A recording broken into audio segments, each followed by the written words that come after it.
Dr. Emma Clark pressed her face against the small window of the transport ship and watched the massive space station grow larger ahead of them. The Galactic Council station looked like a giant metal flower floating in the darkness of space, with curved arms reaching out in all directions. Each arm housed a different alien species, and in the center sat the Great Council Chamber, where decisions were made that affected entire worlds. "First time seeing it?" asked Captain Jake Morrison from the seat beside her. The Marine captain was a tall man with short brown hair and calm blue eyes that seemed to notice everything around him. "Yes," Emma replied, still staring at the station. "I've spent most of my career studying alien life forms from Earth, but I've never actually met any of them face to face." Jake nodded slowly. "They're different from what you might expect. Not all of them are friendly to humans." Emma turned to look at him. "But that's why we're here, isn't it? To show them that humans can be trusted, that we deserve to be part of the Galactic Alliance."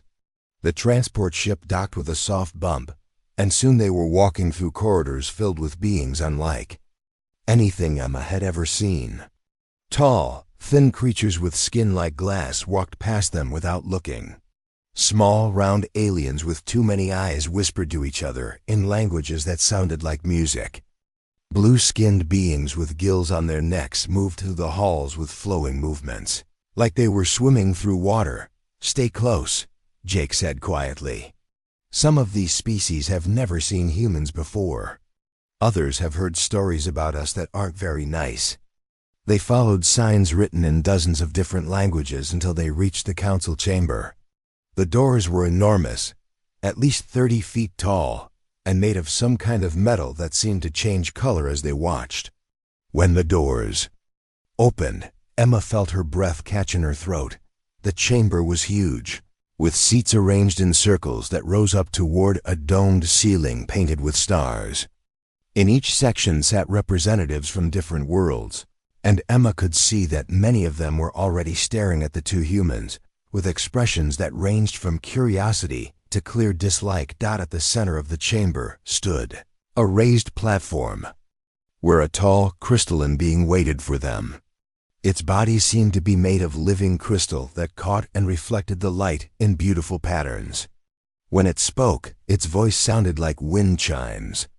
"I am Council Speaker Zethkara of the Kora Veltar system," the being announced.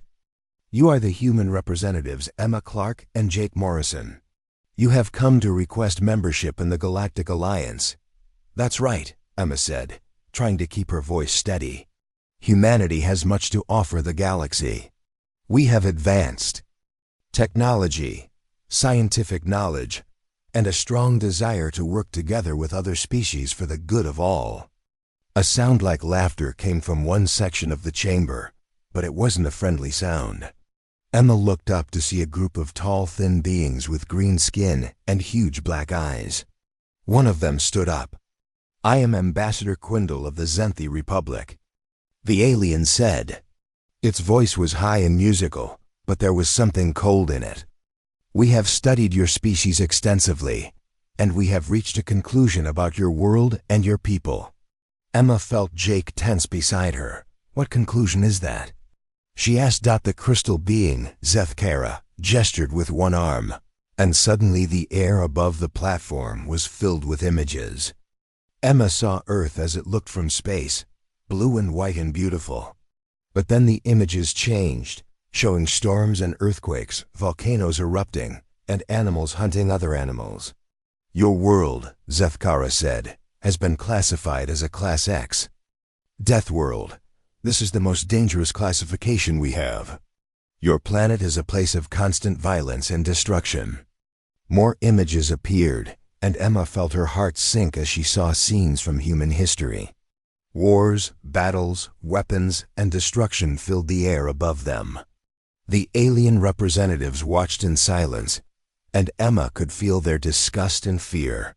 "Look at this," Ambassador Quindle said, pointing at the images. "Your species fights constantly, even against your own kind. You have weapons that can destroy entire cities. You hunt and kill other creatures for food when you have the ability to grow plants. Your world breeds only violence and death. That's not true, Emma said, stepping forward. Yes, Earth has challenges, and yes, humans have made mistakes in the past. But we've also created beautiful art, incredible music, and scientific discoveries that have helped us understand the universe. We've learned to work together, to help each other, to protect our planet and the life on it. Your words are meaningless, said another voice.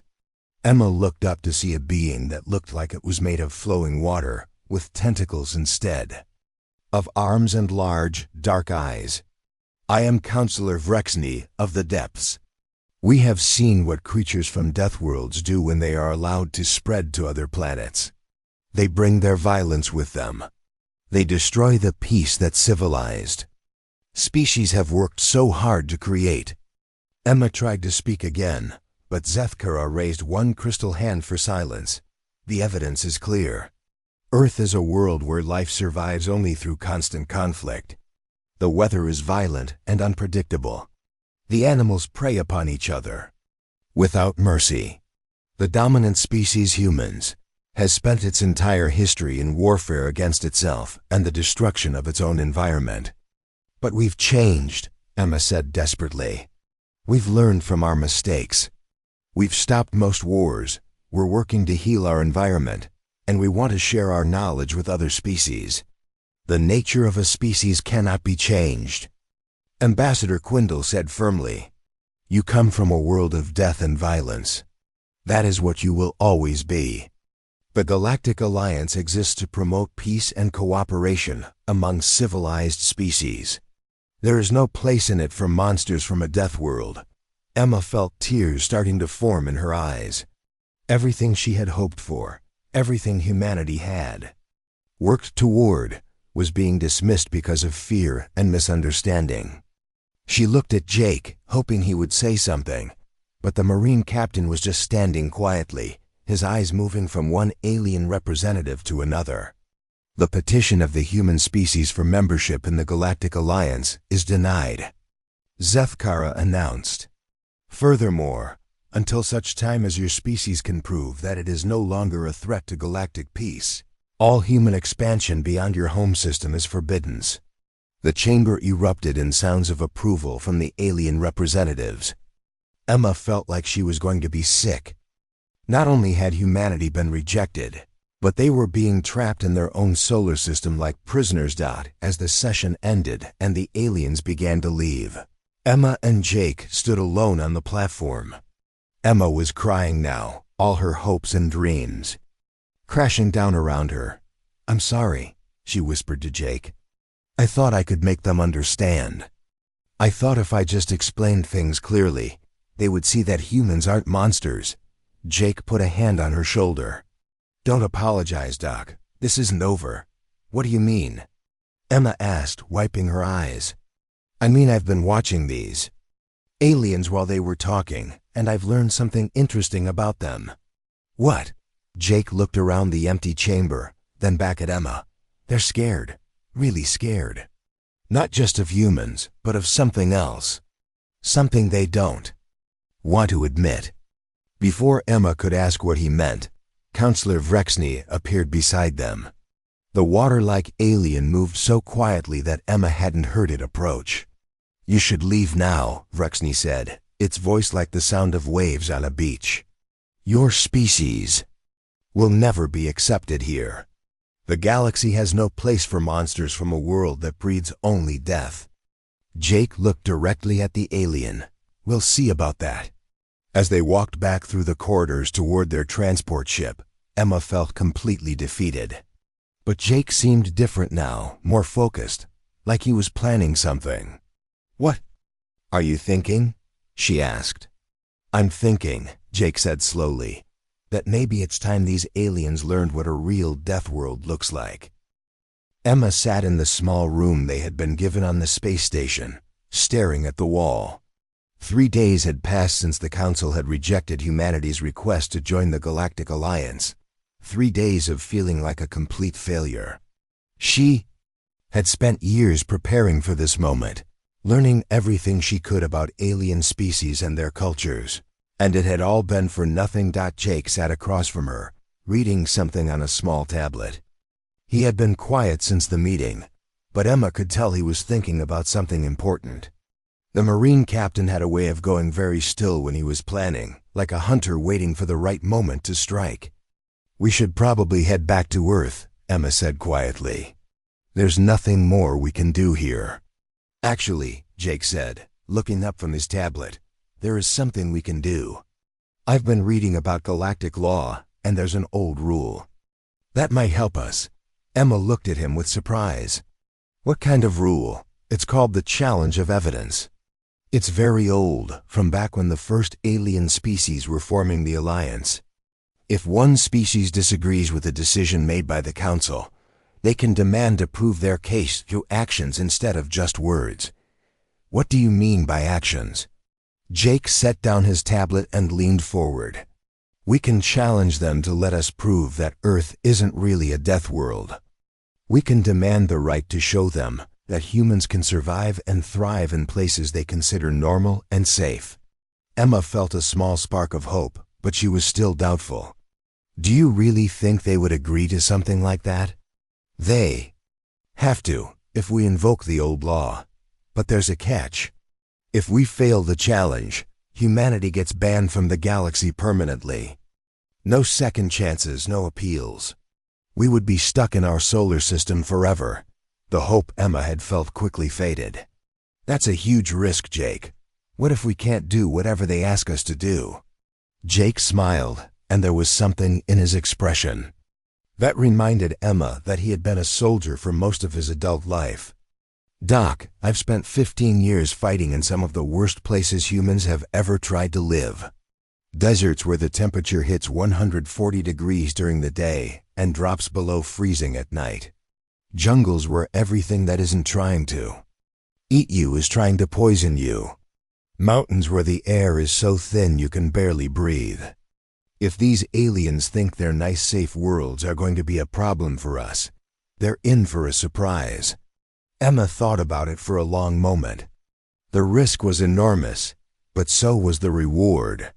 If they succeeded, humanity would not only join the alliance but would do so after proving that the aliens had been wrong about them. If they failed, her species would be trapped forever. "What would we have to do?" she asked. "That would be up to them to decide. But based on what I've learned about these species, I have a pretty good idea what they'll choose."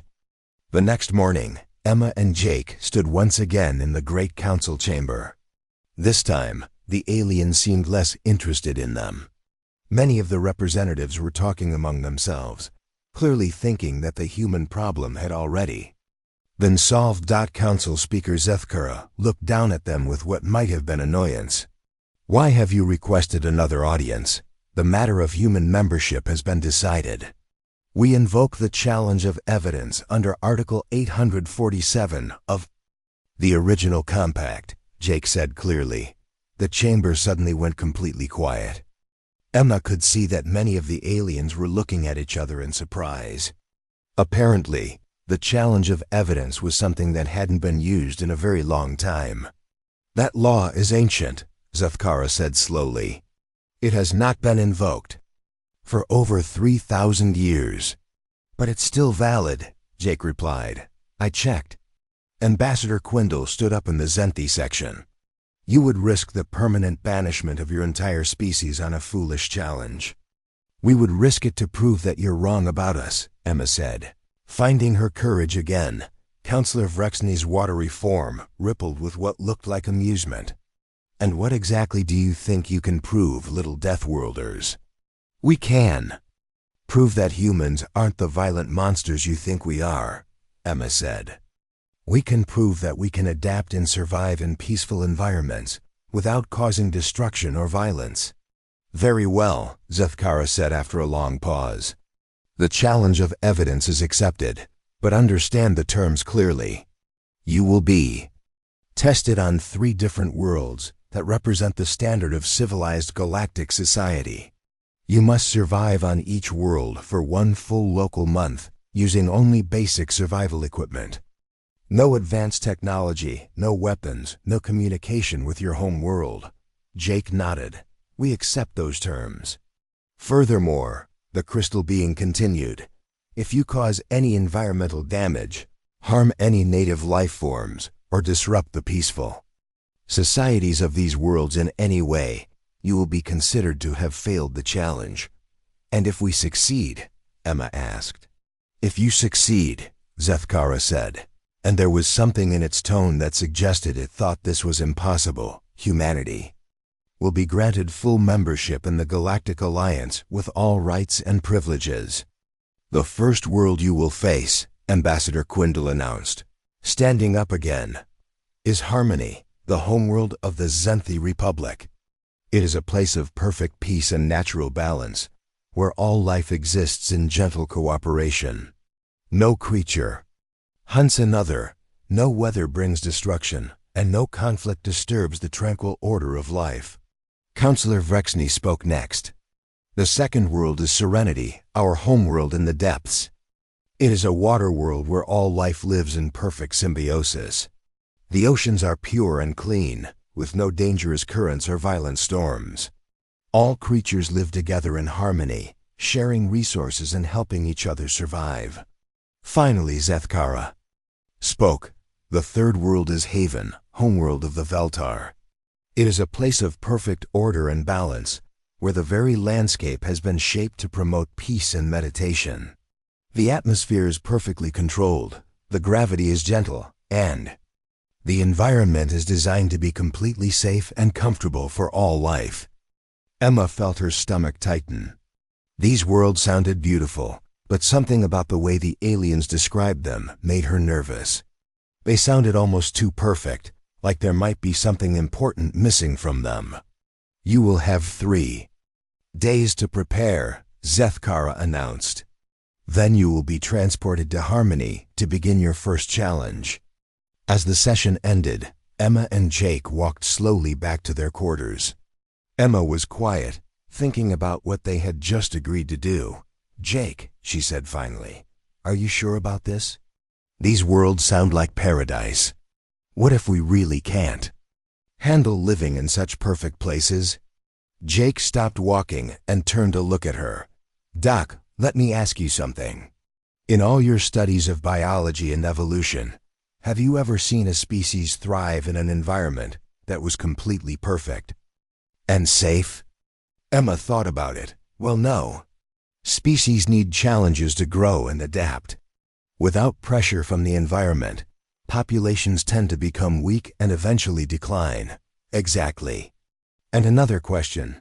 If these aliens come from such perfect worlds, why are they so afraid of a little challenge?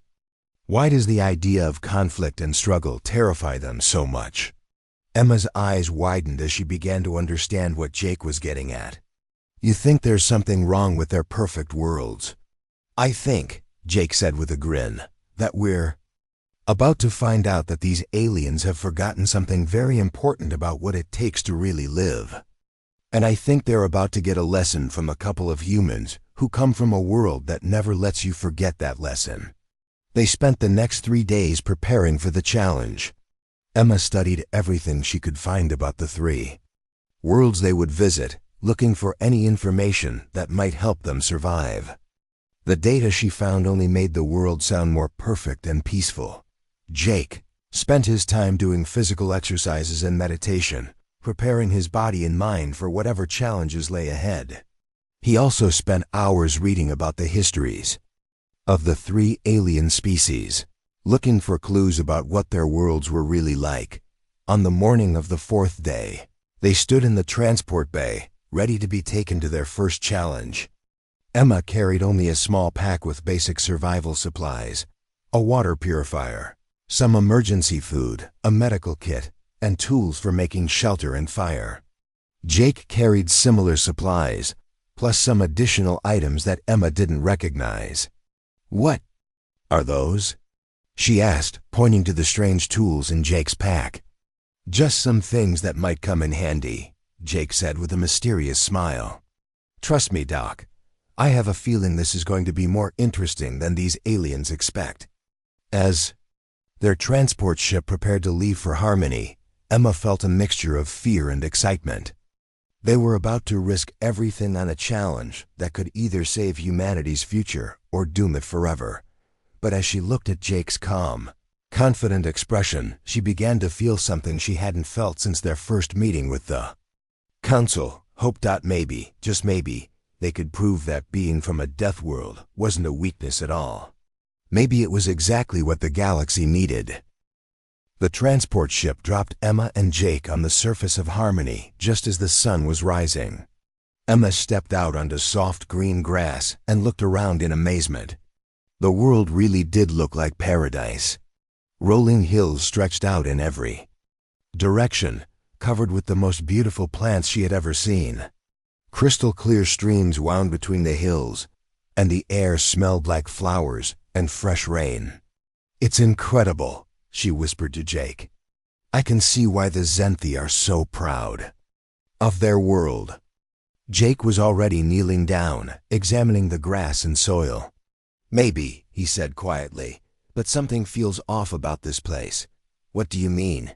"It looks perfect." "That's exactly what I mean. Look around, Doc, really look." Emma did as he suggested, studying the landscape more carefully. At first, she still saw only beauty, but gradually she began to notice things that seemed strange. All the plants looked exactly the same size and shape. The streams all flowed in perfectly straight lines. Even the hills seemed too regular, like they had been shaped by hand rather than by natural forces. "The plants," she said slowly, "they're all identical. That's not normal for natural evolution." "Right, and listen carefully. What sounds do you hear?" Emma stood still and listened. She could hear the wind blowing through the grass and the sound of water flowing in the streams. But something was missing. There are no animal sounds. No birds singing, no insects buzzing, nothing. Exactly.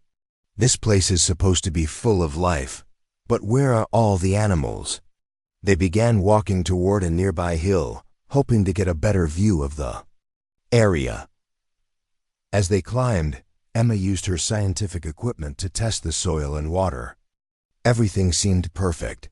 The right nutrients, the right pH levels, the right temperature. But the more she tested, the more worried she became. "Jake, this soil is too perfect. It's like someone designed it in a laboratory. And the water. It's so clean it's almost sterile. There are no microorganisms, no bacteria, nothing that would normally live in natural water." When they reached the top of the hill, they could see for miles in every direction. The landscape was beautiful, but it was also clearly artificial. Everything was too neat, too organized, too perfect. "There," Jake said, pointing to a valley below them. "Do you see that?" Emma looked where he was pointing and saw a large herd of animals grazing in the valley. They were unlike anything she had ever seen. Tall, graceful creatures with long necks and legs, covered in soft fur that seemed to change color in the sunlight.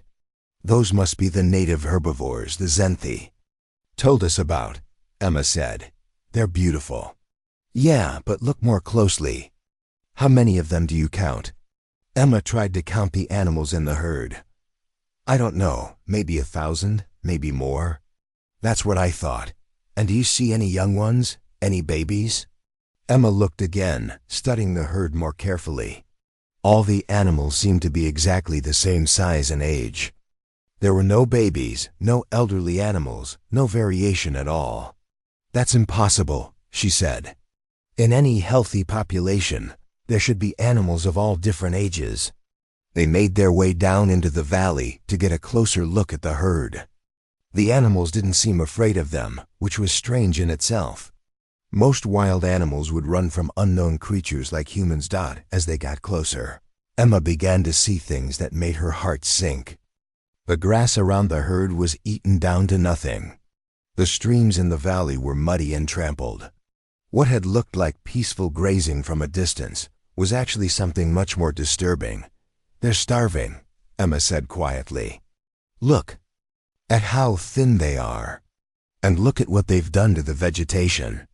The beautiful animals were indeed much thinner than they had appeared from far away. They were desperately eating every plant they could find, stripping the landscape bare. Without any natural predators to control their numbers, the population had grown so large that they were destroying their own food supply. This is what happens when you remove all the natural checks and balances from an ecosystem, Emma explained. To Jake, without predators to keep the herbivore population under control, they multiply until they eat everything. Then they all starve together. So much for peaceful harmony, Jake said grimly. As they watched, they saw something even more disturbing. Two of the graceful animals began fighting over a small patch of grass that hadn't been eaten yet. The fight was vicious and brutal, with the animals using their sharp hooves and teeth to attack each other. Other animals joined in, and soon there was a violent battle raging in the middle of the herd. The Zenthi said these creatures were peaceful and cooperative, Emma said, shocked by the violence she was seeing. The Zenthi lied, Jake replied. Or maybe they just don't want to see the truth about their own world. They spent the next several days exploring more of harmony, and everywhere they found the same problems. The planet's ecosystem was collapsing because it had been artificially perfected, to the point where it couldn't function naturally anymore. Emma collected water samples from dozens of streams, and found that most of them were biologically dead, too clean to support the complex communities of bacteria and small organisms that healthy waterways needed. The few streams that did have some life in them were quickly becoming polluted as the overpopulated herds trampled through them. Jake discovered evidence of the planet's original ecosystem in the form of old bones and fossils. Harmony had once been home to many different species, including predators that would have kept the herbivore populations in balance. But the Zenthi had removed all the dangerous species, leaving only the gentle plant eaters. They turned their world into a zoo, Jake said one evening as they sat by their campfire. A beautiful artificial zoo that's slowly dying because it's not a real ecosystem anymore. On their 20th day on Harmony, disaster struck. Emma woke up to find that one of the major streams had completely dried up overnight. When they investigated, they discovered that a massive herd of the starving animals had damaged a natural dam while desperately searching for water and food. Without the stream, the plants in an entire valley began to wither and die. The animals became even more desperate, fighting each other more viciously for the remaining resources. Emma realized that if nothing was done, this section of the planet would become a lifeless desert within weeks. "We have to do something," she told Jake. "If we just sit here and watch this happen, we'll be responsible for the destruction of an entire ecosystem." "I thought you might say that," Jake said with a small smile. "I've been thinking about this problem since we got here. I think I have an idea, but it's going to require us to break some of the Zenthi's rules about their perfect world." Jake's plan was simple but risky. Using knowledge from Earth's conservation efforts, they would help some of the animal herds migrate to areas of the planet that still had food and water. They would also work to repair the damaged stream and plant fast-growing vegetation to prevent soil erosion. The work was hard and dangerous. The desperate animals were unpredictable and often violent. Emma was nearly trampled twice while trying to guide herds away from completely barren areas. Jake had to use his military training to stay safe while working to repair the environmental damage, but their plan worked. By carefully managing the movement of the herds and working to restore damaged areas, they were able to prevent the complete ecological collapse of several valleys. The streams began to clear up as the pressure from too many animals was reduced.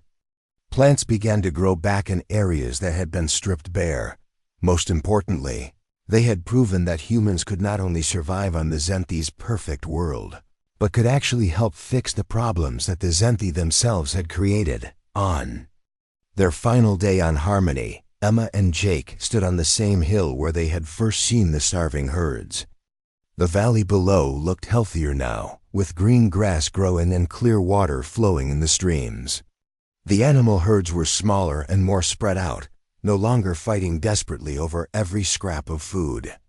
The Zenthi are going to be very surprised when they see what we've done here, Emma said.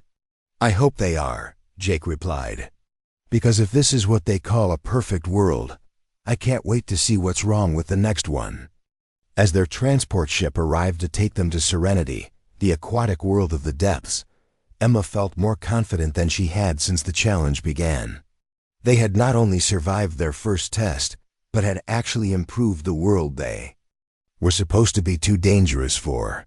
2 more worlds to go, she said to Jake.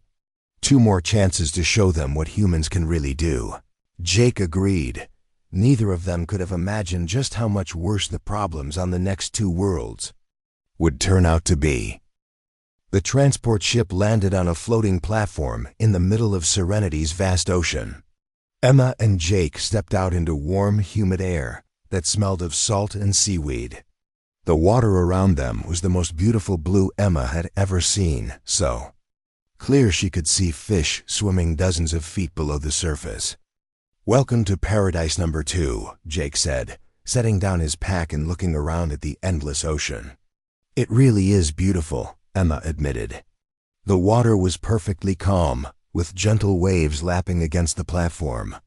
In the distance, she could see other floating structures, some natural and some clearly built by the aquatic depths who lived here. They had been given basic underwater breathing equipment for this challenge, along with simple diving gear that would let them explore beneath the surface. Emma was excited to study an alien ocean ecosystem, but she remembered what they had learned on Harmony. Things that looked perfect on the surface often hid serious problems underneath. Let's start with water samples, Emma said, pulling out her testing equipment. If this place is anything like Harmony, the problems will show up in the basic chemistry first. Jake nodded and began unpacking their supplies. I'll set up a base camp on this platform while you do your science thing. But I want to explore those structures over there as soon as possible. I have a feeling the depths haven't told us everything about their perfect world.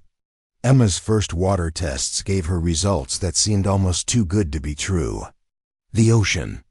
Water was incredibly pure, with perfect mineral balance and exactly the right levels of dissolved gases to support life. The temperature was ideal, and there were no signs of pollution or contamination anywhere. This is strange, she told Jake.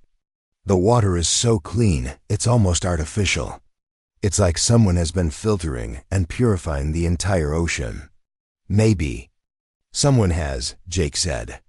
Let's go diving and see what's really going on down there. They put on their diving gear and slipped into the warm water. Emma had expected the ocean to be teeming with life, but as they swam deeper, she began to notice the same kinds of problems they had seen on Harmony. Everything looked beautiful and peaceful, but something important was missing. There are fish everywhere, she said to Jake through her underwater communicator, but they're all the same species. Where is the diversity? Where are the predators? The scavengers? The bottom feeders? As they swam through the crystal clear water, Emma counted dozens of different types of fish, but they were all clearly herbivores or filter feeders. Every fish she saw was eating plants or plankton. There were no hunters, no fish that fed on other fish, no natural competition for resources. It's like an aquarium, Jake replied. Everything is pretty and safe, but it's not a real ecosystem. They swam toward one of the floating structures Emma had seen from the platform. As they got closer, she realized it wasn't a natural formation at all. It was a massive machine, humming quietly as it worked beneath the surface. Jake, look at this. It's some kind of water processing plant. The machine was enormous, with tubes and filters that stretched down into the deep water and up toward the surface. As they watched, Emma could see that it was constantly filtering the ocean water, removing anything that didn't meet some kind of standard. That explains why the water is so clean, she said. These machines are artificially maintaining the ocean's chemistry. They found more machines as they explored, hundreds of them scattered throughout the ocean. Some were filtering water, others were adding nutrients, and still others seemed to be controlling the populations of various sea creatures. This isn't a natural ocean at all, Emma realized. It's completely artificial. The depths have turned their entire world into a giant fish tank. When they surfaced near one of the natural floating islands, they found something even more disturbing. The island was covered with the bones of dead sea creatures, thousands of them piled up like a graveyard. What happened here? Emma asked, climbing onto the island to examine the bones more closely. Jake was already studying the remains. These are all predator species. Sharks, large fish, sea mammals that would have hunted other creatures. Look at the teeth on this one. It was clearly designed to eat other fish. The depths must have killed off all the predator species, Emma said, feeling sick as she realized the scale of what had happened. They eliminated everything dangerous and kept only the safe, peaceful creatures. And just like on Harmony, removing the predators has caused the ecosystem to collapse, Jake said grimly. Over the next few days, they explored more of Serenity and discovered the full extent of the disaster. Without natural predators to control populations, the herbivorous fish had multiplied beyond the ocean's ability to support them. The depths had tried to solve this problem with technology, using machines to artificially feed the fish and maintain water quality, but the system was failing. Emma's tests showed that despite all the filtering and processing, the ocean was slowly dying. The water was too clean. It lacked the complex communities of bacteria and microorganisms that healthy oceans needed. The artificial feeding systems were creating dead zones where nothing could live naturally. Worse, the fish populations were becoming weaker with each generation. Without the pressure of predation to keep them strong, they were developing genetic problems and becoming more vulnerable to disease. Look at this, Emma said, showing Jake a fish she had caught for testing. Its immune system is almost non-existent. On Earth, a fish like this would die within days, but here it survives because there are no diseases or parasites for it to fight off. What happens when a disease finally does show up? Jake asked. The entire population could be wiped out in weeks. They have no natural resistance to anything. On their 15th day on Serenity, their worst fears came true. Emma woke up to find the water around their platform filled with dead and dying fish. A disease had somehow gotten past all the depth's artificial safeguards and was spreading through the fish populations like wildfire. We have to do something, Emma said, watching the beautiful blue water turn cloudy with the bodies of dead sea creatures. If this keeps spreading, it could kill everything in the ocean. Jake had been studying the underwater machines and had discovered something important. The depths filtering systems are actually making the problem worse. They're removing all the natural bacteria that would normally fight off diseases like this. Working together, Emma and Jake developed a plan to help the ocean's immune system recover. Using her knowledge of marine biology, Emma identified areas where natural bacteria communities could be re-established. Jake used his technical skills to modify some of the underwater machines, changing them from sterile filters into systems that would support natural biological processes. The work was dangerous and exhausting. They had to dive deep into the infected waters, risking exposure to the disease themselves. Emma had to handle sick and dying fish to collect samples and test possible treatments. Jake had to work on complex machinery while underwater, often in areas where the water was thick with dead sea life, but their efforts began to show results. In the areas where they had re-established natural bacterial communities, the disease stopped spreading. Fish populations began to stabilize, and the water started to clear up. Most importantly, they introduced a crucial element that the depths had removed from their ocean: natural selection. By allowing some predatory species to return to small areas, they created pressure that would help the fish populations grow stronger over time. "You're bringing back the predators?" Emma asked Jake when she saw what he was doing. "Just a few. In controlled areas. These fish need something to keep them strong and healthy. Without predators, they'll just get weaker and weaker until the next disease wipes them all out." The depths who lived in the area were horrified at first. They had spent generations creating what they thought was a perfect, safe ocean, and here were the humans deliberately introducing danger back into their world. But when they saw that the areas with natural predators were healthier and more resistant to disease, some of them began to understand what Emma and Jake were trying to teach them. "You are saying that danger is necessary for life?" asked one of the depths, speaking through a translation device. "We're saying that life needs challenges to stay strong," Emma explained.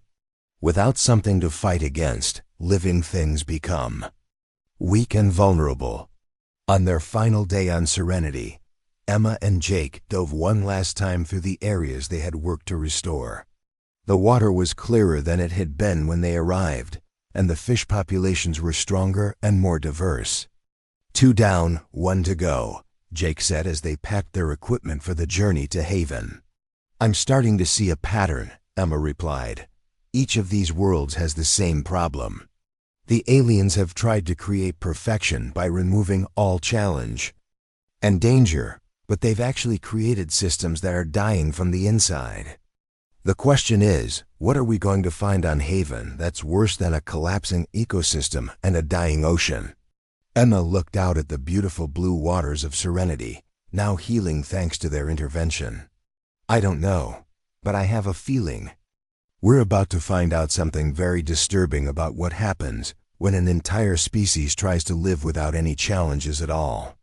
As their transport ship lifted off from the ocean surface, Emma felt proud of what they had accomplished. The transport ship approached Haven, and Emma pressed her face against the window to get her first look at the crystalline world of the Veltar. What she saw took her breath away. The entire planet looked like it was made of living crystal, with geometric mountains and perfectly straight rivers that sparkled like diamonds in the sunlight. "It's the most beautiful thing I've ever seen," she whispered to Jake. Jake was studying the planet with a more critical eye. "It's also the most artificial thing I've ever seen. Look at those mountains. They're not natural formations. Someone built every single one of them." As their ship landed on a crystal platform, Emma and Jake stepped out into air that felt perfectly comfortable.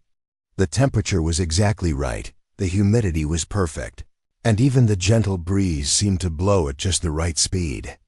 "The atmosphere has been completely controlled," Emma said, checking her instruments. "The oxygen levels, the pressure, the temperature, everything has been adjusted to exact specifications." They began walking across the crystal landscape, and Emma noticed that every step they took made a soft musical sound. The ground itself was designed to create harmony with their movements. "This place is like a giant work of art," she said, admiring the way the crystalline structures caught and reflected the light. "That's exactly what it is," Jake replied. "But where are all the people? Where are the Veltar who supposedly live here?" They had been walking for an hour and hadn't seen a single living creature. The planet was beautiful beyond imagination, but it was also completely empty and silent, except for the musical sounds their footsteps made. Finally, they came to a large crystalline building that rose up from the landscape like a frozen waterfall. Inside, they found the first signs of life they had seen since landing. The Veltar were there, but something was terribly wrong with them. The crystalline beings sat motionless in perfect geometric patterns, barely moving, barely responding to anything around them. When Emma and Jake approached them, only a few even looked up. "We are the guardians of Haven," one of them said in a voice like wind chimes, but there was no energy in the words. "You are the humans who have come for the challenge of evidence." "Yes," Emma said. We're here to prove that we can survive on your world without causing damage or disruption." The Veltar Guardian looked at them with eyes that seemed empty and lifeless. "Survive? There's nothing to survive here. Haven is perfect. There is no danger, no challenge, no struggle. There's only peace and order and beauty." Jake stepped forward. "Where are the rest of your people? This planet is huge, but we've only seen a few dozen of you." "The others are in meditation," the Guardian replied. "They have found perfect peace and no longer need to move or speak or act. They simply exist in harmony with the eternal order of Haven." Emma felt a chill run down her spine. "How long have they been in meditation? Some for years, some for decades. Time has no meaning when you have achieved perfect peace." As they explored more of the crystalline city, Emma and Jake discovered the horrible truth about Haven. The Veltar had created such a perfect world that their people had stopped living. With no challenges to face, no problems to solve, no changes to adapt to, they had gradually lost the will to do anything at all. "They're dying," Emma whispered to Jake as they looked at rows of Veltar who sat motionless, their crystal bodies slowly growing dim. "They've eliminated everything that makes life worth living, and now they're just fading away." Jake was studying records he had found in the city's archives. According to this data, the Veltar population has been declining for over 1,000 years. Their birth rate has dropped to almost nothing, and more of them choose to enter permanent meditation rather than continue living. "They've created a world so perfect that there's no reason to be alive," Emma said, horrified by the realization. Over the next several days, they learned more about the tragic fate of the Veltar. The crystalline beings had once been a vibrant, creative species who had faced real challenges and grown stronger because of them. But as they gained more and more control over their environment, they had gradually eliminated every source of difficulty, uncertainty, and changed from their world. Now Haven was a museum of perfect order, where nothing ever changed and nothing ever happened. The Veltar had achieved their dream of absolute peace and perfection, and it was killing them. "Look at this," Jake said, showing Emma some historical records he had found. 1,000 years ago, the Veltar were explorers and scientists. They built incredible machines, created beautiful art, and developed amazing technologies.